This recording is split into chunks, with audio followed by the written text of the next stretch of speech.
அவரே காரியத்தை வாய்க்க பண்ணுவார். இந்த நாளில் கூட என் அன்பு சகோதர அன்பு சகோதரியே, நீ எதிர்பார்த்திருக்கிற காரியங்களை கர்த்தர் இந்த நாளில் வாய்க்க செய்ய போகிறாரு. பாருங்கள், அது நீங்கள் பிஸ்னஸாக இருக்கலாம், உங்கள் ஆவிக்குரிய எதிர்காலமாக இருக்கலாம், உங்கள் தனிப்பட்ட வாழ்க்கையில் நீங்கள் யோசித்த காரியங்களாக இருக்கலாம். கர்த்தர் இன்னைக்கு வாக்கு கொடுக்குறாரு, அவரே காரியத்தை வாய்க்க பண்ணுவார்.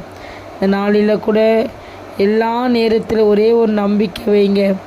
ஏசப்பா நான் கேட்டதையும் செய்வார், நான் கேட்காதையும் செய்வார். அந்த நம்பிக்கை நீங்கள் ஆண்டவர் மேலே வைக்கும்போது இதை குறித்து நீங்கள் கவலைப்பட மாட்டீங்க. ஏன்னா நான் கேட்குறத கொடுக்க எனக்கு ஒரு தகப்பன் உண்டு, எல்லாவற்றையும் நான் வாழ வச்சு அழகு பார்க்குற ஒரு தகப்பன் உண்டு சொல்லி நீங்கள் உங்கள் வாழ்க்கையில் அவரை நம்பும்போது நீங்கள் எதை குறித்து கவலைப்படாதபடி இருப்பீங்க. இந்த சேனல் அநேகருக்கு ஷேர் பண்ணுங்கள், இது ஒரு ஊழியமாக செய்யுங்க. கர்த்தர் தாமே உங்களை ஆசீர்வதிப்பாராக.